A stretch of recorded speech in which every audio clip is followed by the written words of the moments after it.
हमदा आप कहाँ हैं आजकल?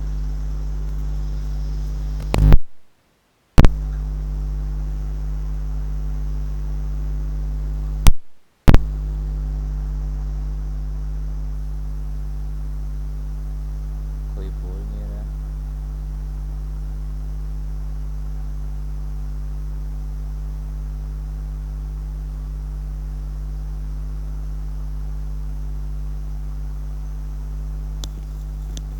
क्या आप मेरी आवाज़ सुन रहे हैं?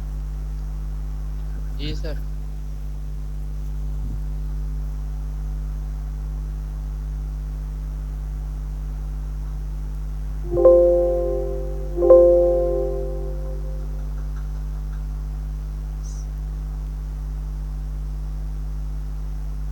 अच्छा जी।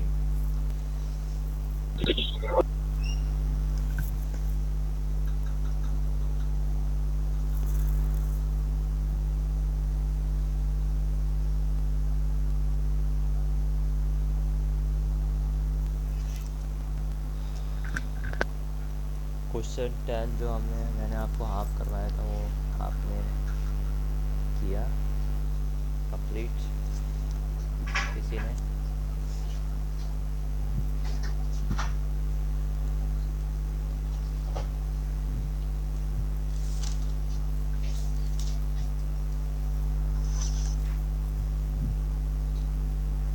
ये वाला क्वेश्चन नंबर 10।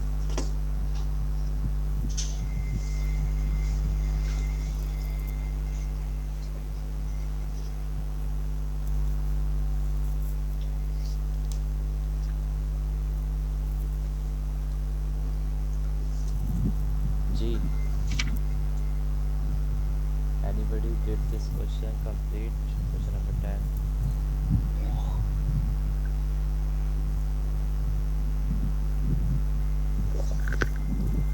Nobody is. कोई है यहाँ पर?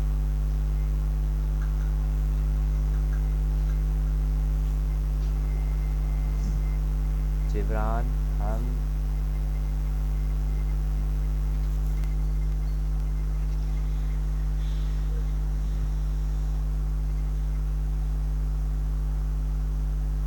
कोई बोल नहीं रहा है।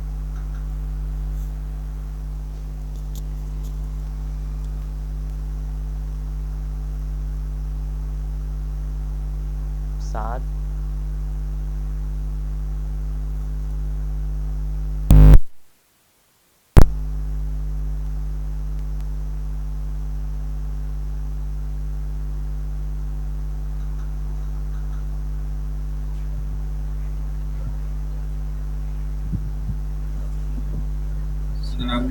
वालेकुम अस्सलाम। शुक्र है अनस, आप बोले। ये सब लोग 5 मिनट से खामोश बैठे हैं, पता नहीं नाश्ता कर रहे हैं क्या कर रहे जी हैं। सर।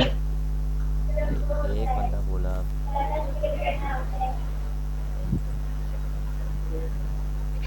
अनस, मैंने ये पूछा है कि ये क्वेश्चन नंबर 10 जो इसका मैंने आपको तकरीबन कुछ कह रहे हैं आप? क्वेश्चन 10 मैंने ग्रेडियंट तक करवा दिया था, क्या इसके आगे किया? नहीं। नहीं किया। चले आज हम लोग क्वेश्चन नंबर 12 कर रहे हैं। क्वेश्चन नंबर 12 पहले बुक में हम देख लेते हैं।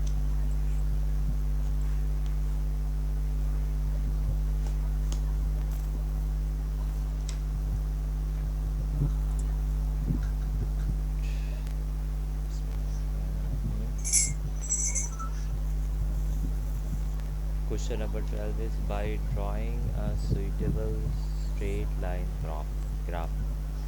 Show that the corresponding values of x and y in the table below are approximately consistent with a law of the form y equal to c x plus d over x. For, from from your graph, estimate the values of c and d. इस सवाल में बिल्कुल हमें वही काम करना है कि हमें इन वैल्यूज़ को यानी इन वैल्यूज़ को यूज़ करते हुए सबसे पहले हम इस लाइन को लीनियर लॉ की फॉर्म में ट्रांसफॉर्म करेंगे। उसके बाद फिर देखेंगे कि y equal to M x plus c में y और x की जो है वो कौन से वेरिएबल्स को रखा जाए कि हम उसको जो है उसका फिर हम ग्राफ बना लें। सुन रहे ना अनस? ये और तो कोई सुन रही ना मेरे ख्याल से। सुन रहे? जी सर सुन रहा हूँ। जी सर मैं सुन रहा हूँ। मुझे लग रहा है कि नाश्ता कर रहे हैं लोग, है ना? थोड़ा तेज बोले, आवाज़ कम हो रही है। आवाज़ कम हो रही है मेरी? जी कल तो आप कह रहे थे आवाज़ फटी फटी आ रही है, ओके बोला है। अच्छा अच्छा,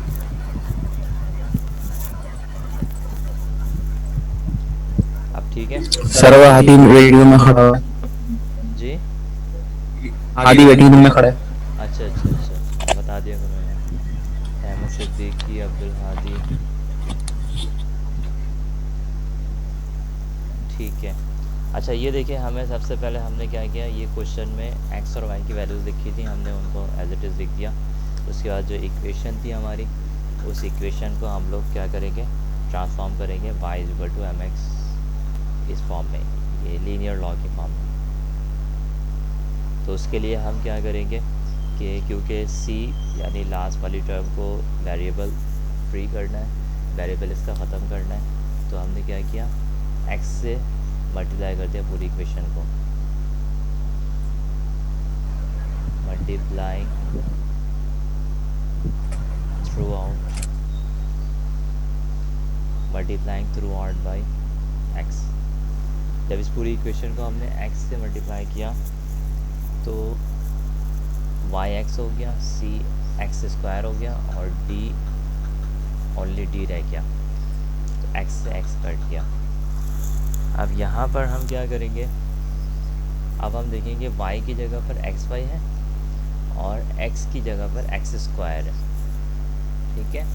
तो हम एक्स वाई और एक्स स्क्वायर की वैल्यूज़ निकाल लेंगे, ये जो हमारी एक टेबल दिया हुआ था उसकी मदद से। So we will calculate the values of xy and x square. xy will be calculated by multiplying x and y, and x square is by making the square of x, values of x. So by the calculator, using the calculator, we calculate these values xy and x square. Now we have these four corresponding values. Now we are moving to the graph.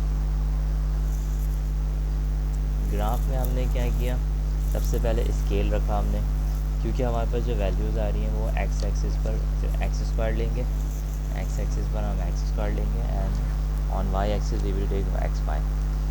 X square की scale रखने के लिए हमें minimum value 0.04 है और maximum 0.6 है। तो हमने क्या किया कि जो स्केलिंग हमने की यहाँ पर गौर से 0.1 10 small squares equal to 0.1, 0.2, 0.3, 0.4, 0.5, 0.6, ये स्केल हमने रखा है यहाँ पे, ठीक है। और फिर इसके बाद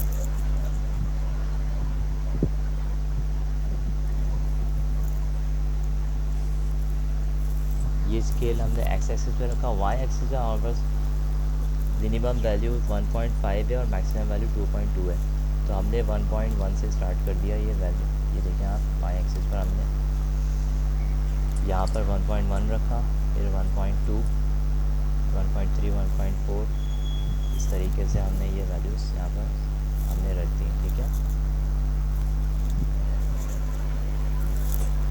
और ये 2, 2.1 इस तरह हो गया। अब हमने क्या किया, फर्स्ट वैल्यू को हमने ड्रॉ किया, 0.05 है, तो 0.1 और 0 का मिड पॉइंट 0.05 होता है, ठीक है। तो फर्स्ट वैल्यू 0.04 है, फर्स्ट वैल्यू 0.04 है हमारे पास, उसके अगेंस्ट 1.548 आ रहा है, यानी 1.55 भी समझें। तो हमने यहाँ पे 0.4 लिया और यहाँ पर 1.55 पे ये एक पॉइंट लगा दिया, सर्किल कर दिया। Second value we have 0.16, so 0.16 will be in the middle of 0.1 and 0.2. The midpoint is 0.15. So we have to draw at 0.16. So we take 0.16 and we use the scale.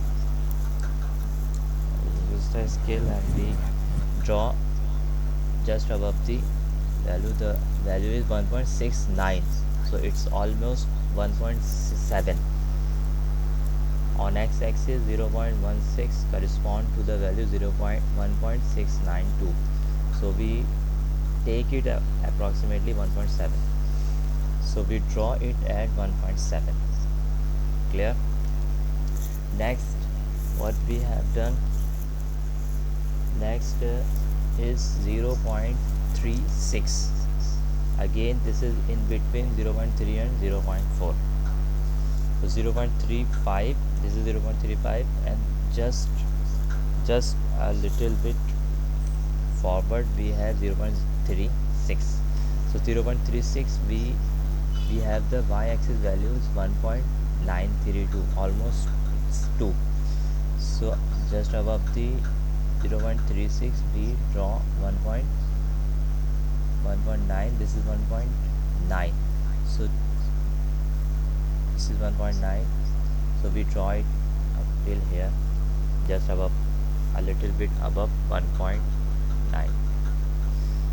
Last value is 0.64, we take 2.2 here, so this is 2.27, so 2.2 and 2.3, the middle value is 2.25. ठीक है, तो middle value के बिल्कुल थोड़ा सा ऊपर हमने 2.7 ले लिया, 2.27 ले लिया। इसके बाद हमने ड्रॉ कर दी लाइन, और लाइन ड्रॉ करने में आपको बताया था मैंने कि जो बेस्ट फिट होगी, जिस लाइन पे मैक्सिमम पॉइंट्स पास कर रहे होंगे उस लाइन को हम ड्रॉ कर लेंगे। ये लाइन ड्रॉ हो गई हमारे पास। अब हमें उसने क्या बोला है कि वैल्यू मालूम करनी है सी और डी की, estimate the value from the graph. C और डी की वैल्यू कोई बताएगा कि आप सी और डी की वैल्यूज़ कैसे मालूम करेंगे हम यहाँ पे इस ड्रॉ करने के बाद? जी मुशर्रफ इसका, ये जो लेट आ रहे हैं इनका जो है वो करना पड़ेगा। अभी मुशर्रफ आ रहे हैं 20 मिनट बाद। जी सर इनकी अटेंडेंस नहीं लगे। अटेंडेंस वो कर देना वैसे वो लिंक मांगा है, उसके बाद बेचारे का कोड नहीं था यार। अच्छा ग्रुप में डालना चाहिए था मुझे कोड, आप लोग तो तब सर मैंने अभी भी डाला तब उसने ज्वाइन करा, वरना उसने वो ज्वाइन, वरना वो मैसेज डाला था उसने कि वो लिंक सेंड कर दे। चले आइंदा से मैं ग्रुप में शेयर कर दूंगा। सर आवाज़ स्लो आ रही है कह रहे, मेरी आवाज़ स्लो आ रही है क्या? नहीं सर अब सही हो गई। वो पहले का सही आ रही है सर। पे। अच्छा ठीक है, ये कौन बताएगा भाई अब इसके बाद क्या करना है? जी सर इक्वेशन लगाएंगे जी, इक्वेशन जी। कौन सी बेटा? हमें देखो सी की वैल्यू मालूम करनी है। सी जो है वो क्या होगा, एम होगा, स्लोप, ठीक है। और डी जो है वो क्या है, डी की वैल्यू यहाँ पर यानी एम एक्स प्लस सी, वो क्या है, वाई एक्सिस का जो इंटरसेप्ट है। तो डी की वैल्यू तो हम यहाँ से ले लेंगे, ये जो हमें ग्राफ में नज़र आ रहा है इधर, ठीक है। क्या नज़र आ रहा है आप लोगों को डी की वैल्यू? वाई इंटरसेप्ट यहाँ पे क्या नज़र आ रहा है, ये वाला आ रहा है, ठीक है, 1.5, ठीक है। सो हम ये कह देंगे कि ये तो हम पहले इसको लिख लेते हैं, Y intercept is equal to D is equal to 1.5, क्योंकि ये वैल्यूज अप्रॉक्सीमेट है तो यहाँ पे निशान ये वाला लगेगा, ठीक है। इक्वल टू नहीं लगेगा, अप्रॉक्सीमेट लगेगा। अच्छा स्लोप के लिए क्या करना होगा, F is equal to C. 2 point लेंगे हम यहाँ पर, कोई से 2 पॉइंट लेंगे, उन पॉइंट को यूज़ करते हुए स्लोप निकालेंगे, ठीक है। अब मैं ले लेता हूँ यहाँ पे एक पॉइंट 1 से रिलेट करके ले लेता हूँ। इसके लिए चला गया ये ना, पॉइंट 1 के अगेंस्ट देखता हूँ मैं कौन सी वैल्यू आ रही है, ठीक है।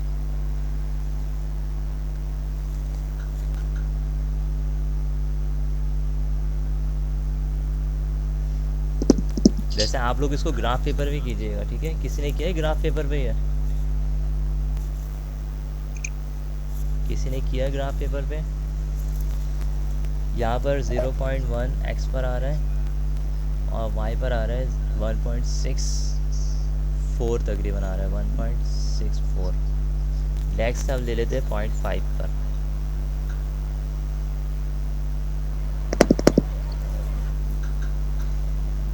अनस आपने तो पूरा किया हुआ होगा ना, आप ट्यूशन पढ़ रहे थे यहाँ पे बड़ी एहतमाम से। आप मैं छोड़ दिया। व्हाट्सएप पे ट्यूशन पढ़ते हैं आप? छोड़ दिया। छोड़ दिया? अच्छा अच्छा। नहीं तो ये कंप्लीट तो हो गया होगा ना आपका 8.1? नहीं अच्छा सर, आज मैं इंशाल्लाह भाई, आप डेली कम से कम जिस दिन क्लास हो कम से कम उस दिन तो एक आध सवाल, दूसरा सवाल, एक दो सवाल कर लिया करें आप लोग, ताकि प्रैक्टिस पे रहेगा, वरना फिर ये आपको याद नहीं रहेगा। यहाँ पर 0.5 और इधर से क्या वैल्यू आ रही 2.1, और अगर बिल्कुल मिड होगी तो क्या कहेंगे इसको बोले 2.1 और 2.2 का मिड पॉइंट क्या होगा? 2.1 2.15 और 2.2 का मिड पॉइंट क्या होगा? कौन बताएगा? 2.15। 2.15। तो ये दो पॉइंट्स आ गए, इन दो पॉइंट्स को हम यहाँ पे यूज़ करते हुए स्लोप निकाल लेंगे। तो y2 हम लोग लेते हैं 2.15 माइनस 1.64, जल्दी से कैलकुलेटर में करो इसको, और 0.5 माइनस 0.1।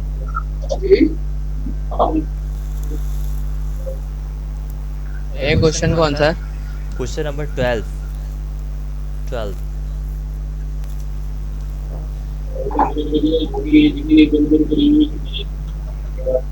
2.15 माइनस 1.64, ये आ गया 0.51, और 0.5 माइनस 1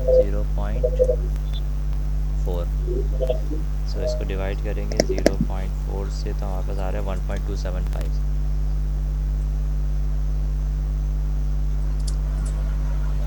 जी, अब इसका आंसर चेक कर लेते हैं। क्वेश्चन नंबर 12 का 1.5 और 1.2 ठीक है, मैच कर गया। 1.5 डी आ रहा है, डी इज इक्वल टू 1.5 और सी इज इक्वल टू 1.2। तो ये सवाल बिल्कुल वैसे ही सवाल था जैसे हम लोगों ने अब तक किए हैं, और इसी पैटर्न पे ज़्यादातर सवाल होते हैं। तो यहाँ पर हमारे पास ये क्वेश्चन कंप्लीट हो गया। ये एक आंसर आ गया हमारा 1.2 और एक 1.5 भी आंसर आ गया हमारा। ठीक है, कोई वेटिंग रूम में तो नहीं बैठा है?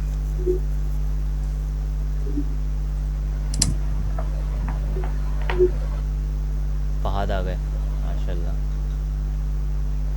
बारह को खाना हम आ गए, आपका इंतजार।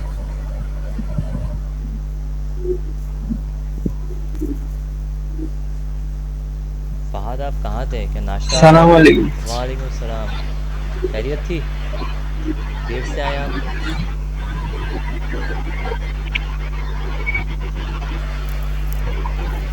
ठीक है, ये सवाल हो गया हमारा। इसके बाद जो लास्ट एक क्वेश्चन है 13, ये भी बिल्कुल सेम इसी पैटर्न पे होगा। ठीक है, यहाँ पर थोड़ा लॉग की वो आएगी, इसको आप लोग करने की कोशिश कर लीजिएगा। The table shows the experimental values of two quantities x and y which are known to be connected by a law of the form y equal to kb power x. Values of x and y are given. Explain how a straight line graph may be drawn to represent the given equation and draw it for the given data. Use this graph to estimate the value of a and of b. सबसे पहले आप क्या करोगे, इसको linear form में लेकर आओगे, जिस तरह हमने इस सवाल में किया था क्वेश्चन 12 में। तो we make it first transform into linear form y equal to mx plus c. उसके लिए क्या करना होगा, हम दोनों तरफ लॉग अप्लाई कर लेंगे। ठीक है, और फिर यहाँ पर लॉग की फॉर्म में वेरिएबल आ जाएंगे, x और y वेरिएबल आ जाएंगे। उसके बाद हम क्या करेंगे, कि वैल्यूज़ निकालेंगे कि x एक्सिस पे हमारे पास क्या आ रहा है और y एक्सिस पे क्या आ रहा है, और फिर उसके बाद हम उसको ग्राफ प्लॉट कर देंगे। और ग्राफ प्लॉट करने के बाद फिर हम उसमें से के और बी की वैल्यू, एक ग्रेडियंट होगा और एक वाई इंटरसेप्ट होगा। ठीक है, उसको सॉल्व करेंगे और वो एक उसमें से लॉग की फॉर्म में होगा तो उसमें लॉग अप्लाई कर देंगे। ठीक है, अब मैं यहाँ पर आपका अटेंडेंस आपकी मैं नोट, किसी का कोई सवाल है? किसी का कोई सवाल है? सर वो ये जी, मेरी अटेंडेंस मान लीजिए। किसकी अटेंडेंस लगाऊँ मैं? फहद की तो नहीं लगेगी, फहद तो आखिर में आया है बिल्कुल। ये तुम लोगों का अच्छा सा 10 हो मिनट। गया। हाँ, सर देखा नहीं तो हमेशा ऐसे ही करते हैं सर जी। आप ये ये आखिर में आता है और अटेंडेंस लगवा कर चले जाते हैं। ऑनलाइन क्लास में सर अभी एक फ़ायदा कितना हो रहा है आप लोगों नहीं को, सर, ये देखें आप। नहीं सर एक दफा आया हूँ, असल में नेट नहीं चल रहा। अच्छा अच्छा, चले ठीक है। हाँ, ये देखें हम तो नेट बंद था। सर ये अनस में है ना, जी। अनस में आग लगा रहे हैं इसको हमने। पिटेगा मेरा। अच्छा, ये हमें बताए वही एब्सेंट तो कौन है? अपनी शक्ल आसिफ देख। है, साद इरफान है, अब्दुल हादी है, अहमद है, अनस है, सलाह है। सलाह से यार बात पूछ लेना उसको क्या मसला आ रहा है, ताकि मैं कल उसका लोड शेडिंग का मसला था शायद, आज का मत पूछ लेना उससे। आज आज आज सर जी, उसके घर पे आग लग गई। तौबा करो यार, ऐसी बातें करो। मैं एब्सेंट लगा रहा हूँ उससे, मैं खुद भी। सर इसका मुंह अच्छा नहीं है, बात भी अच्छी नहीं कर सकता सर ये अतीब बंदा। कल भी एब्सेंट थे अतीब। जी सर वो जिंदगी भर एब्सेंट है। मदरसे का अफनान है आज, हमद है, फ़हद है, मुशर्रफ है, जिब्रान है। आवाज़ नहीं सुनी लेकिन इन लोगों की, हम लोगों ने जिब्रान और मुशर्रफ की। और सुफियान है आज? जी सर सुफियान नहीं नहीं सुफियान नहीं आया। सुफियान नहीं है आज। सर जिब्रान नहीं है। जिब्रान आया था, चला गया। सर आपको एक फैक्ट पता है, फहद के मुंह से बड़े उसके बाल है। हाँ, जिब्रान वो शक्ल दिखा के भी चला जाता है, मतलब नाम दिखा के। सर वो खोल कर रख जाता है और पता नहीं अपने टिकटॉक बना रहा होता है। तो अच्छा, वो टिकटॉकर है। या सबको दिखाता है मैं आईफोन एक्स से देखो पिक्चर्स लेकर डाल रहा होता है, पता नहीं क्या, पता नहीं अच्छा बारे में बोला है। सुफियान एब्सेंट। भाई किसी का कोई सवाल नहीं है? अब आप लोगों का जो होमवर्क है वो क्वेश्चन नंबर 13 है। यहाँ पर हमारी एक्सरसाइज कंप्लीट हो गई है। ठीक है, नेक्स्ट क्लास में इंशाल्लाह मुलाकात होगी। और मैं अब टेस्ट रखना चाह रहा हूँ इस एक्सरसाइज का। तो नेक्स्ट मंडे को जो है आप लोगों का टेस्ट होगा ये। ठीक है, सर पढ़ा कुछ है नहीं, टेस्ट कहाँ से देंगे? नहीं है आपको टेस्ट भी देना होगा यार, आप पढ़ेंगे तो आएगा ना। ये तो होगा। ठीक है, बहुत गलत बात सर, बहुत गलत बात है। जुल्म हो रहा है, ऋषि भाई को बुलाओ। कोई गलत बात सर नहीं। मुशर्रफ मैसेज कर रहा है, मैं लेट उठाता। अच्छा, चले ठीक है फिर। मेरे सर अल्लाह हाफिज़। अच्छा, अस्सलाम वालेकुम, अल्लाह हाफ़िज़। सर मास्क हाँ